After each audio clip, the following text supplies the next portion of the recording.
আজ চলে যাচ্ছি আমার মেয়ের জন্য আধার কার্ড করতে। আমার মেয়ে যেহেতু 3 বছরের হয়ে গেছে, ওর এখনও আধার কার্ড করা হয়নি, সেই জন্যে। তো একটা দোকানে বলা ছিল, দাদা আমাকে কল করে ডেকে নিল, তার সঙ্গে বললো যে তোমার দিদিকেও নিয়ে আসবে। আসসালামু আলাইকুম গাইস, সবাই কেমন আছো? আশা করি সবাই ভালো আছে। তোমরা আগে নিশ্চয়ই দেখেছো যে আমি কোন কাজে যাচ্ছি। তো আজকে আমার মেয়ের আধার কার্ড করতে যাচ্ছি, সেই জন্যে। আর আমি ভাবলাম ছোটোখাটো ভিডিও করে নিই, আমার যেহেতু এখন বাইরে বেরোনো হয়নি। আর আমার দিদিকেও ডেকে নিয়েছে, তো এখানে আমি আর আমার দিদি বেরিয়ে পড়েছি, আর সামনেই তো ডকুমেন্টস যা লিয়ার সেগুলো নিয়ে আমরা এখন ওয়েট করছি। আর অনেক ভিড় হয়ে গেছিলো এখানে। আজকে শুধু বাচ্চাদেরই আধার কার্ড হচ্ছিলো, বড়দের নয়।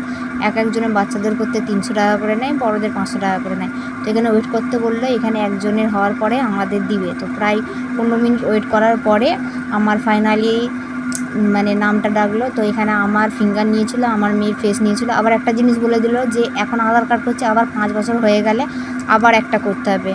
মানে এরা পয়সা খেতেই থাকবে। তো ফাইনালি আজকে বাঁধে আর কোনো কাজ ছিল না, তো এই কাজটা মিটিয়ে বাড়ি চলে যাচ্ছি। আর যদি আমার ভিডিও ভালো লাগে লাইক কমেন্ট শেয়ার করবেন এবং সাবস্ক্রাইব করে দেবেন। সবাইকে খোদা হাফেজ।